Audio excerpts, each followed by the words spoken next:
Welcome to the final session of the week. We Yay! have covered so much this week: clinical, emotional, practical, and today we are going to close out the week with systems. The truth is, you can have the best doctum, the best symptom plan, the best mindset, and still get tripped up over your insurance, paperwork, and a system that wasn't built with us in mind. Wendy Williams is here to change that. She is a nurse, a case manager, and a leader at the National Black Nurses Association. And she knows where all the levers are. So before I introduce her, I want to just go over a few housekeeping rules. So a few reminders before we dive in. This is being recorded. It will be on our YouTube page. We are closing the loop for the week.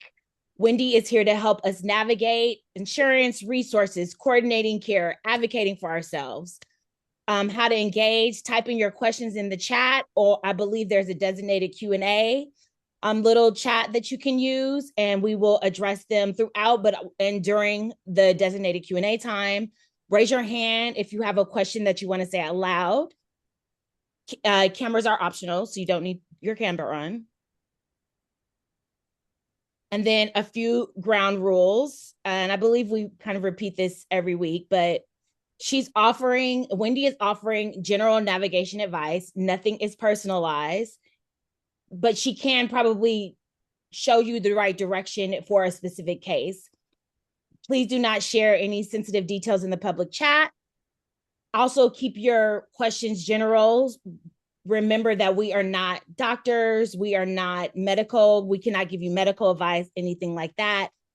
You can ask general questions like how do appeals work, but nothing very specific to your exact situation. Be respectful in the chat, please. Be encouraging. Be bright. Be the light. This is how we are closing out the week in the community, and so we want to bring our best to the room.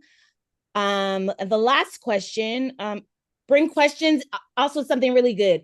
Bring questions that you've been Googling or putting into your chat GPT in the middle of the night, something that keeps you up at night, like, huh, and you're Googling it. Ask a question like that, because this is the time where you can speak with a live person. So I'm going to let Wendy introduce herself, her role, the organization, and why she feels very, very strongly personally too on why this matters. Good evening, everyone, and thank you for joining. It has been a week of just excitement. I've learned so much, and I've gained so many new nuggets and tools to put in my toolbox. So my name is Wendy Williams. I am a registered nurse of 33, 34, probably, I think almost 35 years. Um, my current role now is an educator, so I'm teaching individuals interested and becoming awesome nurses. I have been a case manager in the past. In fact, being a case manager and working with patients directly and helping them maneuver the healthcare system kind of pushed me to the role of wanting to teach because I wanted more people to be more equipped with understanding their health. So, so case management in my past. And then today, why is the work with you guys and we are ill important? It's because my daughter, my oldest, was diagnosed with lupus in 2017, and it has been a whirlwind. It has pushed me to I have to advocate for her. I have to learn more, and so being here is it's almost selfish. It's more of a blessing for me, but I'm hoping that each and every one of you are gaining as much as I am. So thank you for having me. I hope this is good for you. Amazing. We are happy to have you here. Thank you so much. Let's start at the top. What does a case manager do? Why would someone need a case manager?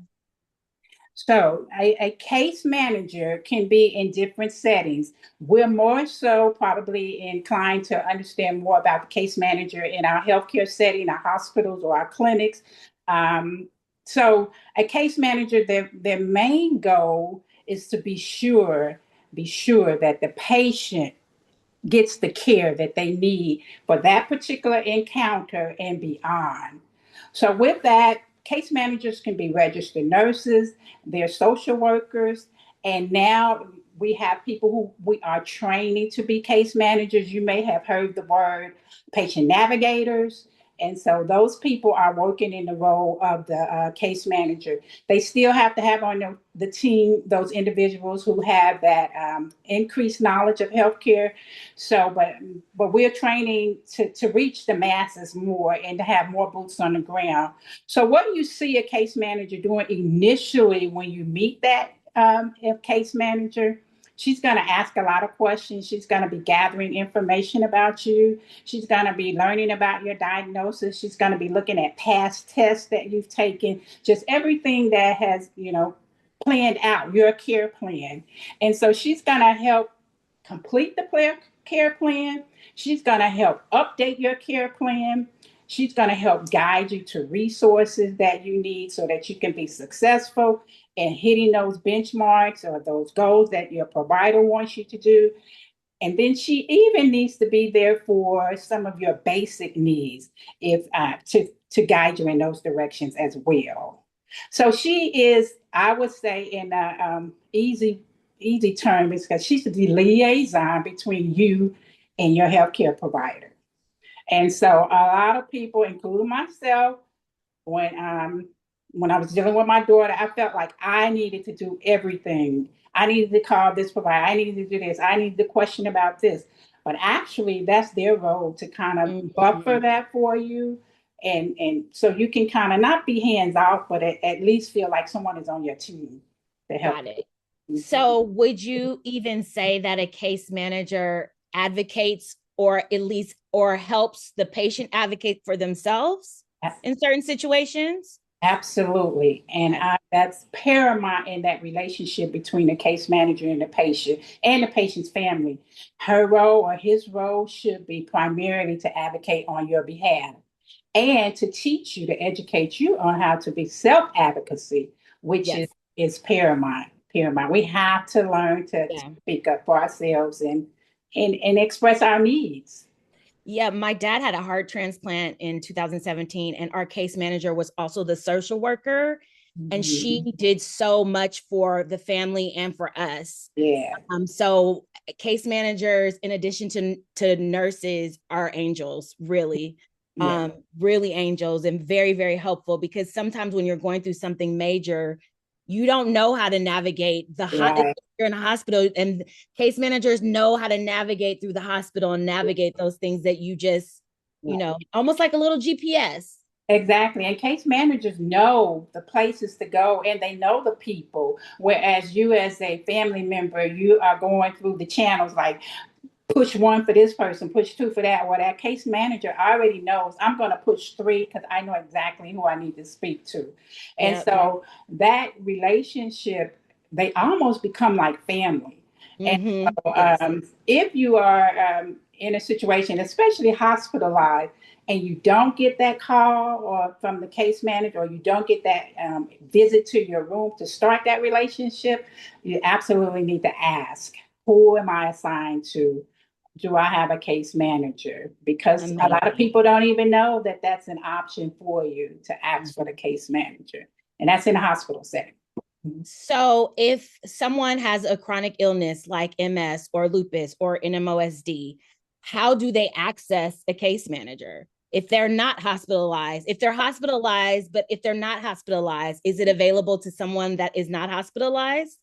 Absolutely. So we have our insurance case manager. So our patient, if you have insurance, Blue Cross Blue Shield, I can talk and speak on that because I have Blue Cross Blue Shield. They absolutely have what's called a case manager for the insurance to navigate the insurance. And so this is where we come into, so I go to the doctor, and for instance, my daughter being worked up for lupus. Well, we know lupus can mimic so many things, and so it's hard to diagnose. So with 4 presentations to the ER before she was actually admitted, that insurance person, so once she's admitted and we go through everything, and so now the doctor says, well, we need to get a kidney biopsy. So if the doctor doesn't justify or put the right codes in or put the right Mhm. notes in, this is Mhm. where we get the denial letter. And so Mhm. say, okay, my nephrologist says that it is crucial that I have this kidney biopsy, but the insurance won't cover it. So that is the opportunity, or for you, if you have not accessed your case manager through your insurance company, this is when you need to access he or her, Mhm. to help you navigate that, because you can appeal, or like with Blue Cross Blue Shields, once the denial letter gets to the patient, it also goes to the provider. So the provider can read it, he can outline what is exactly they're looking for, and he can go ahead and update it and resubmit it. That way, the patient with Blue Cross Blue Shield, they don't necessarily always make you appeal, but some insurance companies will make you go through the whole process with appealing and justifying why you have to have this procedure. So when it comes to that part of case management on an outpatient basis, you're really, really like on the phone and or in that representative face, if you're able to, really fighting for yourself.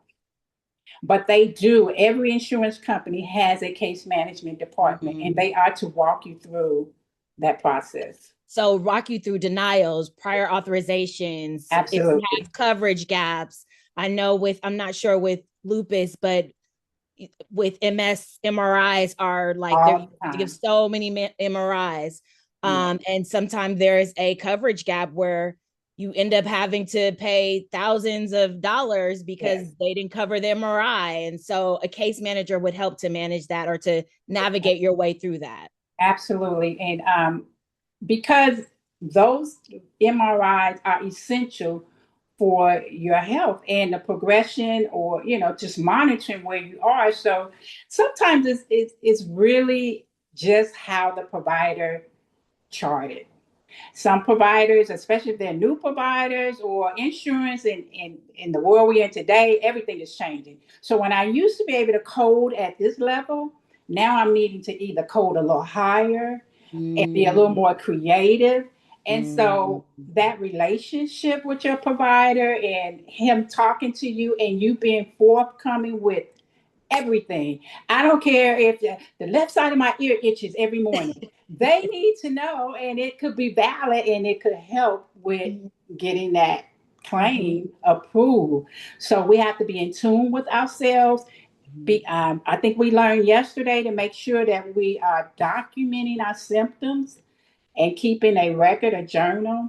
So all of that is important to it's to play the game with the insurance, basically. Yeah, to get those approvals. Yes. Are there financial assistance programs available if that the case manager can Yeah. refer a patient to? So medications for us is huge. You can have a medication that is $3,000 a month or whatever. Along with the insurance case manager, they have what they call pharmacy benefits managers. And so when you get a medication that has that huge, monthly payment, that pharmacy benefits manager can connect to the resources, like maybe even directly to the pharmaceutical company, the manufacturer. There's numbers that you call, and they can get your insurance information, and whatever they do on the back end, you can get zero copay to very little copay. So that pharmacy benefits. And also, if you use Walgreens, say Walgreens is your pharmacy of choice, they have someone who can help you to see where you can fill in that financial gap, or how you can access your medication and not have to pay $3,000 a month for it. Oh, that's interesting. Okay, so do all of the pharmacies have it, or Yeah, you just know Walgreens for sure yeah. has it? I know Walgreens for sure, but all pharmacies have it, where Oh, they have wow. So a that's something we benefit. should be asking. Absolutely. Who is your medication or pharmacy benefits manager? And then on your card, your insurance card, that customer care number on the back of that card is your friend. Call them and ask, this is my issue, and they should be able to address it.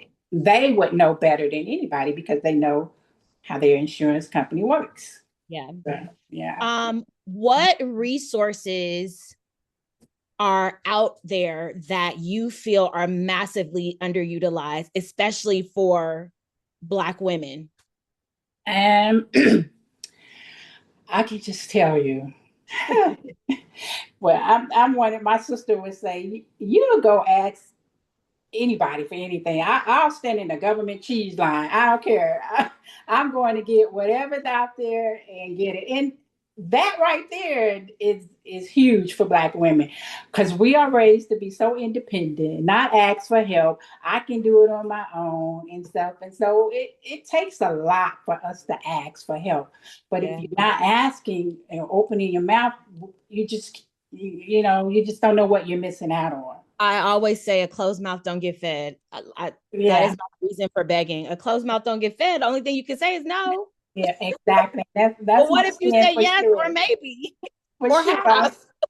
I'm always in that line. But in our area, and I think it's nationwide, the 211. So people think 211 is just for like infant stuff. I need diapers, I need milk or whatever. But Oh, 211 can actually help if you're in a bind with your electricity, your rent, things, those basic care needs you need, groceries, you need some things like that. And I know on the call, and most of us, well, not all of us, that's not our situation. But you, if it comes to that, or if you're in a bind where it's between eating and my medication, then this is something that you have to be aware you need to do, as well as in our communities. And I would say in all Black communities, there's always some church, there's always some community center that has a pantry or whatever, or some type of guidance. So nobody should be, just to that point where I'm missing meals or whatever. So 211 and our community resources. 988 is another number that is national, and it really speaks to our mental health. And so I know my daughter, even though it'll be 10 years next year, so we're in our ninth year with lupus, and it she's young. She's just 34. She has a child, and she can't. She just she's exhausted. She wants to do things with her son, and so she. I feel like a lot of the time she's depressed. So her hair has come out. She had long, beautiful hair, and so her whole just self is not her.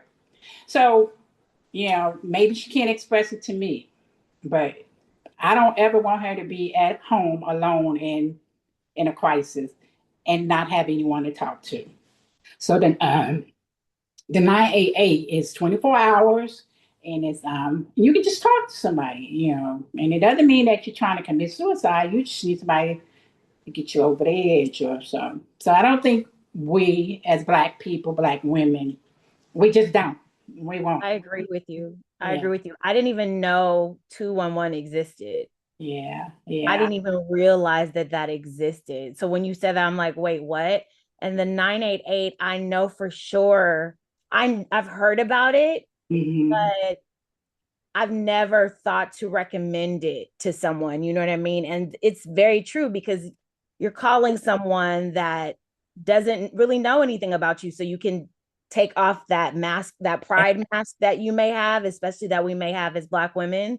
Nobody Right. knows you calling them. They don't know Yeah. who you are, but if you need to talk to someone and you don't have access to a therapist or this or that, and you're in crisis, my Right. aunt used to say to me, just call them and tell them you're in crisis. Call the lady and tell them you're in crisis. Right. They're Right. gonna call you back. And she was right. Yeah, they will. They will Yeah. answer, and it's accessible 24 hours. I also think we underutilize our PCP. Once we get these chronic illness diagnoses, we kind of rely like on our rheumatologists, our neurologists, our nephrologists, and so the PCP kind of takes a back seat, and but they have a back seat to your immediate care needs, but they're still your quarterback. There's still the people who are going to help you navigate and help you with those symptoms, alleviate. They're going to help make sure all of those pieces, those provider records, they're receiving those records, that they hearing what's new with you, because you can't just roll up on your nephrologist and say, I need to be seen today. But Right. you could possibly, depending on the relationship with that PCP, roll up in that office and say, today I need. I know Yes. I do too. Yes. And I Also, I think that sometimes when you have a chronic illness, because that is the majority of what needs to be treated, mhm, forget about the other things that just yeah, happen as being a human and yes, yes. older. And so we're so focused on, I have to go to these different doctors. We forget, well, I Forget, also have to get my pap smear. And I right. also have to just get a regular physical. I need to check my Exactly. ears and I need to go to Exactly. the dentist. So it's making sure that we see all of that, have all of those things. I think your daughter is in here. Is her name I Morgan? see. That's her. Hi, Morgan. A few things in the chat I just really want to say. Corey said GoodRx is an app that offers prescription discounts and it may be useful as medications can be expensive. Thank you, Corey. Deidre said that she is a clinician and she has MS, and she put her link in there. And then Morgan is here, Wendy's daughter, and she says hello. Okay, so next question, which kind of goes into what we just said. Mhm. How can someone, and I remember having this for my mother, how can someone coordinate care across multiple providers? So you have a neurologist, a rheumatologist, a primary care physician, a therapist, a psychiatrist.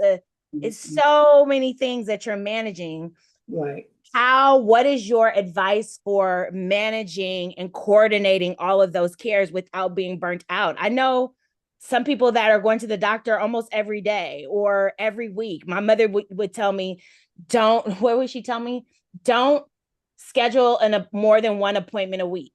And I'm like, girl, you Mhm. got too many doctors. She's like, the most I could do was 2 appointments a week, but absolutely not more than one in a day. Right. Right. So So what advice do you have? so again, I want us all to make sure that we understand that our PCP is our primary place. That's where our healthcare portal is, and most states have the portal that will cross lines from different facilities, or like one hospital can talk to the other hospital. And so in the doctor's offices, everybody's on the portal. And so once you get your primary care doctor, and so your primary care doctor is aware that you have Dr. K over here, you have Dr. Aaron's over here, you have this doctor over here as well. She's keeping all those records in one place too. And so when you get those appointments, and so you go see your nephrologist, and you're like, he said I should increase my blood pressure medicine. So, but he's not going to increase that, because I'm going to tell him, you need to talk to my PCP because she has me on this dosage. And so it's kind of like you are dictating that visit when those changes occur, because what I often see in patients is that they sometimes they double medicating themselves because they don't understand that this drug is really the same thing as this. Or this doctor said take this amount of milligrams, and then you go back to the PCP and they like, well, what the heck is going on? Why your blood pressure this? Or this doctor said this. And so you have to really, hey, bring your medications to your visit, every Mm-hmm. visit, your list, whatever it is. Tell them what you're taking, what it's doing, why the PCP maybe increase or decrease it. And then when the nephrologist or whomever is wanting to change a medication or add, ask them why and how is it going to affect this, and take it back to the PCP. I promise you that PCP is going to keep your chart and your record. She's going to have everything, whereas your specialist only has that individualized care. And so I really am stressing the point with that relationship. And it's hard to find a good PCP today. It is. It is. It And is. so, I have a good one here. I will, this is just my little tip that my friends and I do. And I actually started doing it about 15 years ago. I prefer a female Yeah. doctor, a female PCP, but we went into, and I know we love our Black doctors, but for my PCP, I have a white doctor that's in Santa Monica, and she was looking for things that someone Mhm. else wouldn't necessarily look for Right. because, which is, I'm gonna be very honest, the mental health Mhm. aspect. And Mhm. I think Mhm. now it's more widely discussed, but 15 years ago it wasn't. Okay. And Right. so that's how I ended up being diagnosed with a mental illness, but they weren't. They were just like, oh, she's hypochondriac. Uh, Oh, she's always, no, I got anxiety. yeah, don't go back to those doctors, I would say. And that's hard because I had the same experience when I was starting menopause, and I thought I was losing my mind. And the doctor actually told me to bring my husband the next time I come to a visit. Well, I don't see that doctor anymore. And so that listening piece, and and some people, especially our older generation, they are dead set on male doctors, or a doctor. They have to be it can't be a DO, it have to be an MD. But now we have so many nurse practitioners out there. Mm-hmm. And a nurse practitioner, and depending on what state you're in, can function independently, hang a shingle. And I'm just going to advocate for those nurse practitioners because they spend the time. They, at least my nurse practitioner, you know how you go to the provider, they say, I got 15 minutes, and they on that computer charting everything. Well, if it takes 30 minutes, I'm there 30 minutes. And that's just how she set up her practice. So if you are so blessed or so fortunate to be able to get a PCP who listens and takes the time, that's half the battle. I mean, that's a huge accomplishment because, and they can pick up the phone and call your specialist. Well, we can't get to them. You know, when you call, is this the provider? Is this the pharmacy? Is this the patient? If it's not emergency, leave a message with the nurse. She may not call you back for 2 days. And so the PCP can call and say, I need to talk to Dr. So and so, and they get a call Mm. back, you know, Yeah. and it If can you be have a good addressed. one, yes. And they Yeah, can see everything versus the nephrologist, the neurologist, the rheumatologist, they're just looking at one thing. what they think. That's correct. They're only looking at the And really what they're supposed to do is manage. They are supposed to be the managing everything. That is what they are supposed to do. right, right. So we So have some the case questions. manager can help in that respect as well. So, like I was talking to my friend who works at the hospital, and I was just asking him questions about how does it work for case management in preparation for this. And so he texted me back to my, do you need a case manager referral? And I was like, oh, well, how does that work? He said, well, you just have to present to the hospital and just tell them you want to make an appointment with the case manager. I said, well, that I did not know. And so I Mm, thought I had to be an inpatient. I didn't know I could just access it. And so the hospital that I use, my hospital of choice, where all of my providers have my records and they've taken care of me, that case manager will have access to that as well. So she could help with that. You know, okay. you know. So we have a couple of questions in the Q&A. Two questions. This it's basically the same question from Lanita Smith and from Paulette Houston. How do you get or hire a case manager? So you should, one, if you're inpatient, it's part of your care. Two, if you have insurance, again, it's part of your insurance plan. You just have to ask for it. And so there are also there's also a role that's called a care manager, which is a little different from a case manager. A care manager, and you, if you Google them and say care managers in my area, these are probably more like the lay people who we hear now, patient navigators.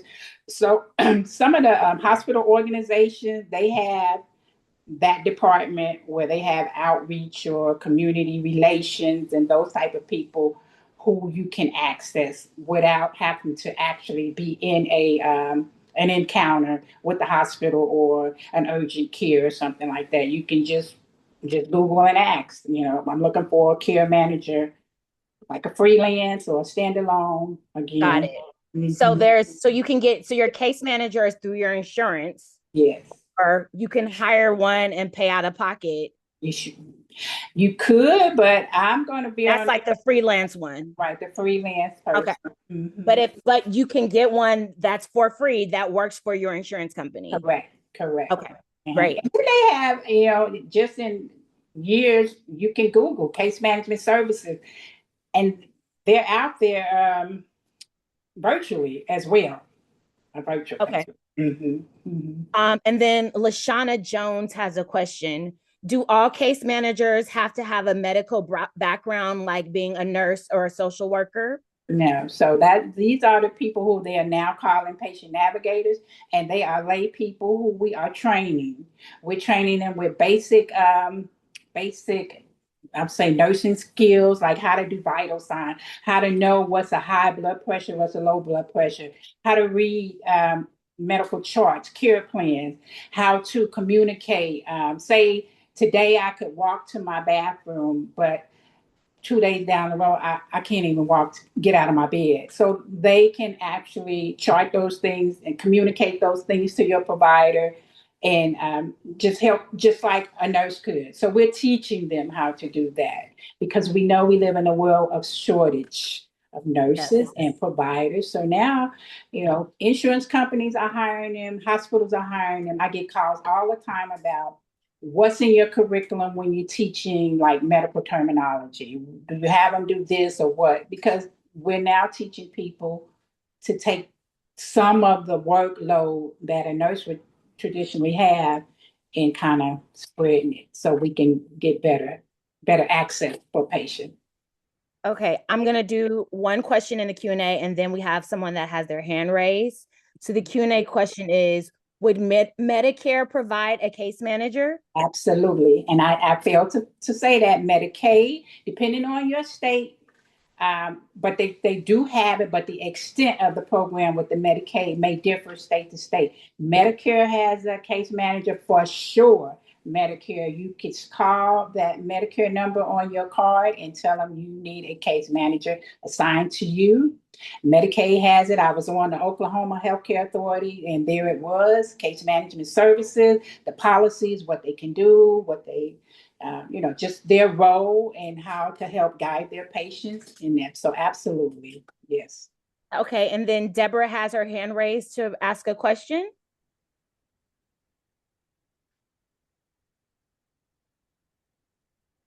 You can unmute yourself.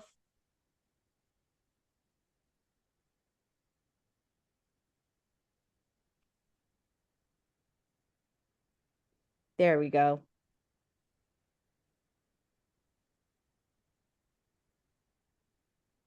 Hello, we can't hear you.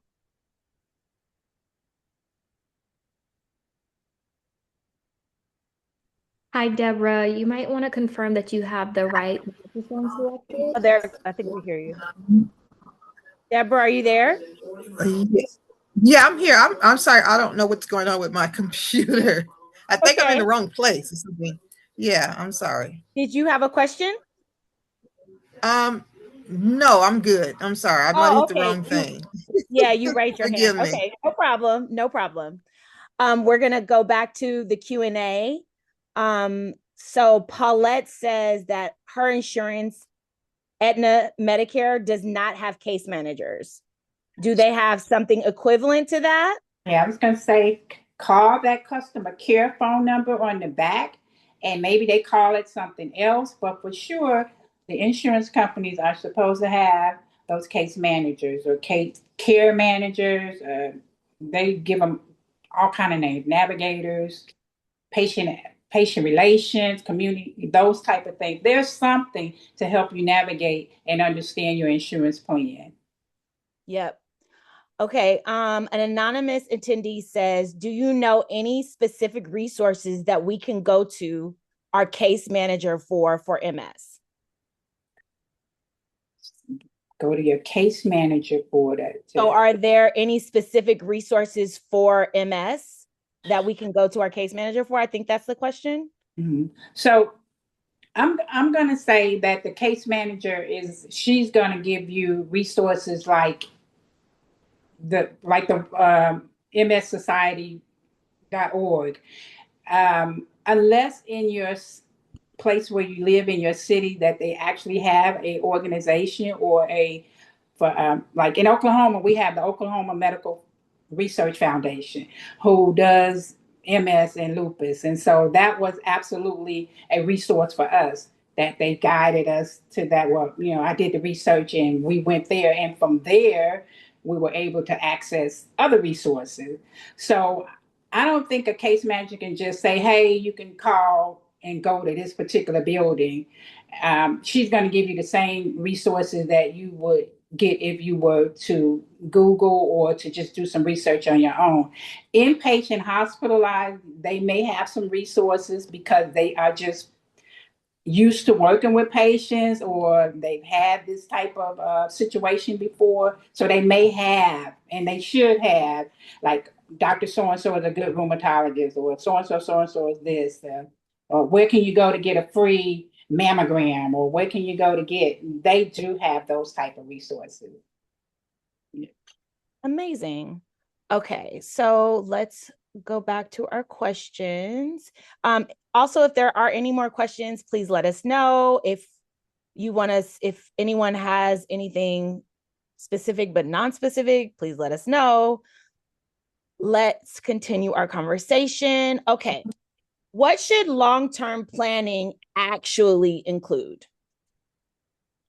Long-term planning. Okay, so from experience, again, my daughter is young and she was working full-time. She worked at the courthouse and she every day going to work, new baby, all of that. But she was having crisis after crisis and actually falling into not able to go to work. FMLA, I mean, for 3 years, it seemed like we were on FMLA, applying for FMLA. So it got to the point where, she just couldn't work. She definitely couldn't work full time, but maybe something part time. And so in preparation for like, if this is going to be my life, if this is going to be long term, if I don't know if it's not getting any better anytime soon. So we started the process of disability. But with her being so young, in my heart, don't think that that's the best thing, but it's what's at hand right now. I can work part time, I can do this, but this is not going to get me through. So because the life is life and the economy is doing economy stuff. Not helping. So I need some help. So considering that type of thing, long-term care, if your illness is to the point where you are physically unable to, personal care, debilitated to the point where, I need somebody to come help clean, cook, the Advantage program through the Medicaid, your state's Medicaid program, as well as Medicare, if you're Medicare age, they have resources for that long-term care. Home health is good. Your PCP can get you hooked up with a home health agency. Relying on family as much as you can. Identify for my family, I am that person, I'm that caregiver, I'm the answer to everything. But everybody's not fortunate to have that. But we have to open our mouths and self-advocate. I need help. This is long term, it's not going away. I'm praying that it will plateau, even out, but for some of us, it's day by day, up and down, up and down. So just developing those relationships and you can go broke behind this. So we gotta find some supplies. I just saw it was a news story, and it was a couple that they are millions of dollars in debt because their daughter has some sort of disease that it's some sort of mental illness where she like thinks people are attacking her. It's some sort of mental illness. And they're like, we're not going to stop. Look, we're not going to give up on our daughter. Right. So it's like, I'm not going to give up on myself. I'm not going to give up on my child, in your circumstance. I'm going to do whatever it takes. So Yeah. So Yeah. we have to step out of our comfort zone and be a little more vulnerable, which is Yes. hard. You know, when we talk about one of the questions was about systemic barriers, and sometimes we I was are. just going to ask that. Yes. How? So thank you for setting me up, giving me the alley hoop. How, as Black women, Yeah. how do we advocate for ourselves in a system that was not designed for us, does not care about us, will leave us on the side of the road, honey? How do we advocate and navigate this system? And I feel like you just answered it by saying we have to speak up and we cannot have that pridefulness on us. Yeah. So yeah, that's one point. We have to speak up. We have to be a little vulnerable and ask for help. I also asked my mentor the question in preparation for this, who was recently diagnosed with a chronic illness as well. So I asked her. I said, "So what do you think could help us overcome that angry Black woman that we are seeing when we start to speak up for ourselves? How do we be assertive and not be aggressive?" And so she was like, I had to make a point to show up differently. So I said, "Well, what do you mean by that?" And so she said, when I went to when I go see my doctor, I had to be real intentional and knowing that they don't necessarily know my problem. They know you have this illness, but they don't know my problem. So I had to present and find a way to make them understand my problem. And it had to come up in a way that was not just like downplay, but a sense of urgency, a sense of maybe a little more feeling to it. I just had to show up different. I had to take that off, and this is me. This is my problem. So for us, it's really hard because we just label. And I know going to the hospital with my daughter and being a nurse, I am so cognitive of my behavior and my tone, the type of questions that I ask, the way I respond to certain findings that they have. I don't necessarily downplay it, but I allow them to be who they are, the nurses. And when it goes south, that's when I do speak up. I do say, "Now, wait a minute." But I just have to present it in a different way to allow that process to happen so that I can get what I need. Call it folding, call it whatever you want to do. But when you're in that vulnerable situation and you like, "I'm sick and I need help," and you're telling me I don't meet the criteria for admission, I got to figure out a way. We need to be admitted. We need strategy. Yeah. We need So, strategy. Yeah. yeah. So yeah, our demeanor, how we, our body position, how we can twist our heads and turn up And I our think face. what's upsetting is sometimes that demeanor and that attitude is warranted, right? Yeah. It's warranted Right. because I'm like, Yeah. sometimes it's warranted, but then also I think sometimes it's projected on us where Yeah. we're not giving that energy, but because I'm Black, you automatically see it. And I'm like, I didn't do anything, but Yeah. because I'm Black, you automatically see it before Yeah. I open my mouth. So Yeah. now I have to bring myself all the way down All the so way. that you can, even though I am pissed, Yes. Yes. to Yes. bring myself all the way down to All the this way nice, again. humble woman in order for you to hear what I have to say. Yes. And Yes. then I can get my point across. And then if I'm rude or if I say something out of turn, I end up maybe even feeling guilty about that. And Yeah. it's like, why do Yeah. I have to go all through all of that just to get the Care that I need. medical attention that I not only need and deserve, Yeah. that I pay for? Exactly. It's not fair. And when those situations happen, when once I play that role, I'm showing up different, I'm watching my tone, I get what I want. Once I'm in there, I'm calling the patient advocate in that facility and I'm expressing my feelings. I'm letting them know my experience. And so then from that patient advocate, she's going to go talk to the manager or whomever, And everybody from that point on presenting to my room, totally different. And it's not, I'm call it whistleblower, snitch, or whatever, but I gotta be cared for. And I gotta be comfortable while I'm here and knowing that you're gonna do the right thing. So when they find out that, oh, you're not just this angry Black woman, but you're kind of smart. You smart, girl. You got some skills.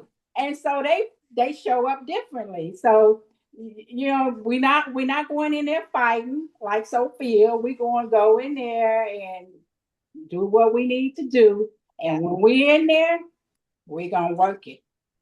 So your name twin, the other Wendy Williams, she used to say, all you got to do is go off on one person. Yeah. It'll spread around and they'll know, don't mess with that girl. And right. so it's, you just got to call the right person, say the right thing to the right person. Absolutely. To get everybody in line. That's correct. And this is not what someone told me. This is what I know. And right. In fact, we use the same hospital, and my friends who work at the hospital say, you are the talk of the interdisciplinary meeting. You are the overbearing mother. You're this, you're that. I said, I don't care what they call me.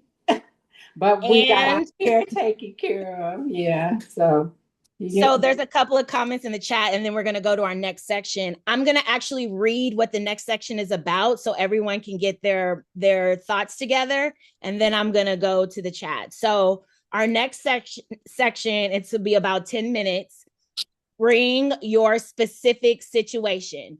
The denial letter you don't understand. The provider who won't return your calls. The benefit you're not sure you qualify for.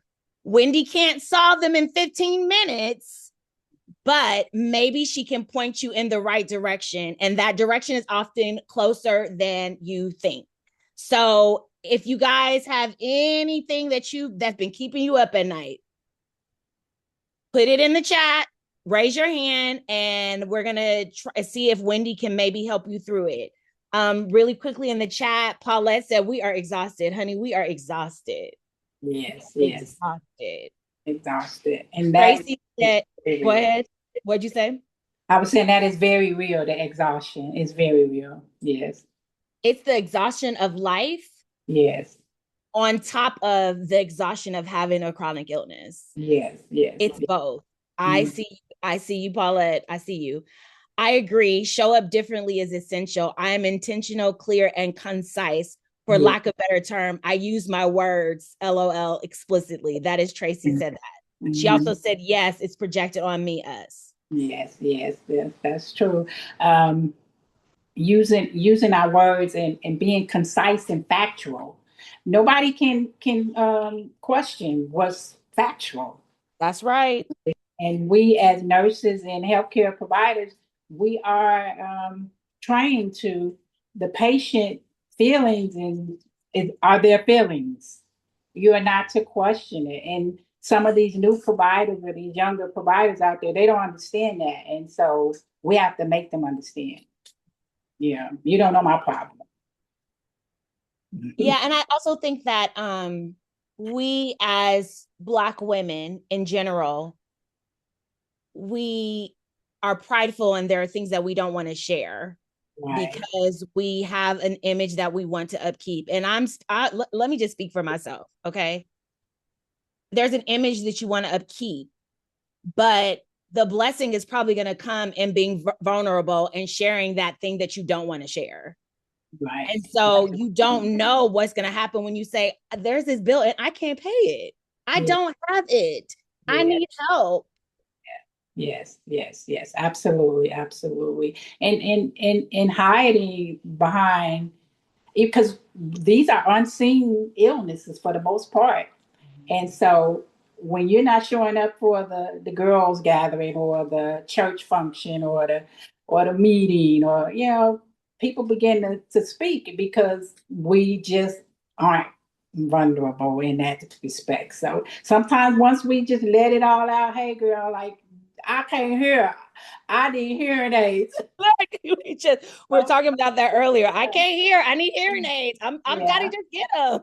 So now people will adjust, or they won't, and those people will move out of your life. And And those are people you don't necessarily need in your life. And that will help with some of the exhaustion, because we are trying to be that maybe something we just can't be anymore. And so, yeah. Shanika said, I hope I'm pronouncing your name right. She said, it's so hard to being vulnerable, but it is necessary. You know what, Shanika, I have been very vulnerable in the last few months. And I realized that, and I think I've always had this thought process, but I realized that if I tell on myself, you can't talk about me. Mm-hmm. I used to have a saying that it's, I'm going to vocalize so that you can't, I cannot remember the saying, and I'll get back to it, but it's something like, I'm going to vocalize so that you can't talk about me. I'm going to talk about it so you can't talk about me. Because if I'm talking about it, if I'm saying I have lupus, I have MS, and I deal with this, and this, you talking about me, you judging me, you're going to look stupid, not me. Right. Oh, that's what it was. I vocalize to normalize to destigmatize. That is what it is. That's great. I vocalize to normalize and destigmatize. I have to wear hearing aids. I am 48 years old. Do you think I care? I'm going to talk about it. I'm going to talk about myself. I'm going to make jokes about myself. I'm going to laugh, and you're going to laugh with me, and we're going to move on. Yeah. Vocalize to normalize and destigmatize. And I think it takes a certain type of person to do that. But once you start doing it, it becomes easier and easier to normalize being vulnerable. And then when people judge you, you're like, you're the one that look crazy, right? So yeah, that comes with your self-esteem, and you know how we have to affirm ourselves every day in this world. So when you wake up, I'm beautiful, I'm that, or whatever. So once you become secure in who you are, it's okay to say and laugh and make jokes or tell about your situation, because hey, I'm secure. I know who I am. And so that helps. Yep. Okay. So I'm just no one put anything in the questions, but I'm going to do like a rapid fire situation. Okay. If someone gets a denial letter that they don't understand, what should they do? Okay. So first of all, you need to read that denial letter, because I've gotten so many denial letters. So I know they are very specific. They tell you exactly why your particular situation was denied. If you don't understand, so say, this is real easy. When you have upper respiratory, or and your doctor says that you need a CT scan. Well, if you haven't had a regular x-ray of your chest, your insurance is going to deny it, because you haven't gone through the tiers. So you got to, and it's so aggravating. I know a chest x-ray is not going to show what I need to show, and the providers know that as well. But we have to go through those processes. So the doctor has to go back, get you in there, do a regular chest x-ray, get no information that he was looking for, and then order the CT scan. So it's kind of like a game with the insurance company, because the bottom line is money. They want to save money through it all. Case managers, everything. The bottom line is money. How do we save money? How are we making sure that the utilization of services is within what it's supposed to be, the most cost effective? So reading that denial letter, finding out exactly, and the doctors get the same letter you get. So it's not a surprise to them when the care is denied. So should they talk to their doctor like, hey, absolutely. Now later, what do we do now? Yes, you absolutely can collaborate and say, hey, I got the letter, and whomever is in that office, if it's not that particular provider directly, it's his nurse, or it's his case manager, or whomever he has, his social worker. They know, and they have to go back and revise that plan of care to make it work. If they don't, and this is crucial things that you have to have, you may have to get another doctor, get a second opinion, get somebody who is willing to write it like it needs to be written, so that you can get the result. Nobody wants to go without a diagnostic that could potentially be the thing. Yes, the thing. Yeah. So. Next question. A provider who won't return your calls. I feel like you answered this earlier too. You want to roll up on them? No. That's what I was thinking. I'm rolling up to the office. I'm rolling up to that office. You. So that is it happens, and that if you just cannot, I'm not talking about a delayed call. He said he'd call in 24 hours, but it actually was 3 days, but he eventually called. That's different from I'm not getting no calls back from the office. You know, you can't talk you can call and you're on a nurse line. Every portal has a messenger. If that is happening and you're just getting ghosted, again, that just may not be the provider for you. But again, access is so hard and provider is so hard. So that next step, okay, maybe it means I need to present to the office. You have to go and say, hey, is the nurse manager here? Is the office manager here? You know, can I speak with someone? I've really been trying to call. And so, yeah, sometimes that face to within the face. office to advocate for you. Yeah. Yeah. Yeah. A benefit that you're not sure that you qualify for. Pick up the customer care number, and be real specific. And if they're gonna type it in or they're gonna do something, but they know that insurance company knows. And also on the website, I know Blue Cross Blue Shield, all of their policies and guidelines are on the website as well. But that could be a lot to understand. So that customer care is your bottom line. You can always pick it up and call that number. Okay, last question. One resource everyone in this room should look up tonight. Well, I'm just going to tell you, for me, to get to this point, the lupus.org, the lupusfoundation.org, I got involved with a virtual support group. It's called the Sister Circle, and it has totally changed my whole view of caring for my daughter and her lupus. The MS Society website, just going on there and getting connected with a support group. We don't have one in my area, so I'm doing virtual. And I'm talking to women, men all across the country and hearing their stories and learning more skills, tools to self-advocate.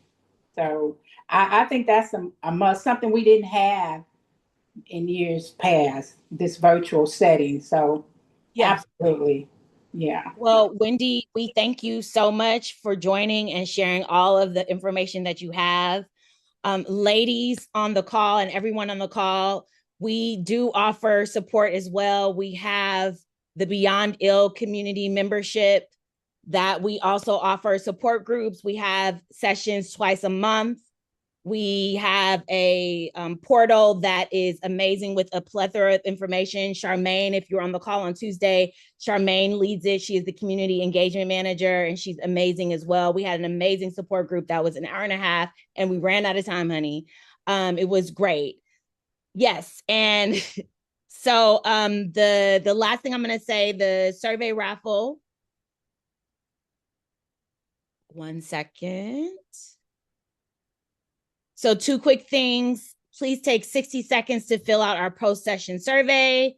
You'll get an automatic email right after this. Your feedback, it shapes how we show up for the community. And yes, whoever completes the raffle is entered, whoever completes the survey is entered into the raffle for $40. One survey, one entry, real money. The survey results will be this. We put the survey in the survey link in the chat. The survey, whoever runs the raffle will be shared. They'll contact you directly and it'll be shared probably next week. This is the final session of the series, but obviously the community does not end here. Like I said, we have upcoming program. Wellness Weekend is in October. It is an amazing event that once someone comes once, they always return. It is that amazing. It is for Black women living with multiple sclerosis, lupus, NMOSD, and any other chronic illness. It is for caregivers. It is for partners. It is for friends and family. Friends and family have benefited almost more than patients that have attended. So please go to our website, go to our Instagram page, find out all the information, stay connected with us. Have an amazing weekend. Thank you so much for showing up for yourself, because that matters. Thank you so much. Bye, everyone. Bye-bye. Thank you.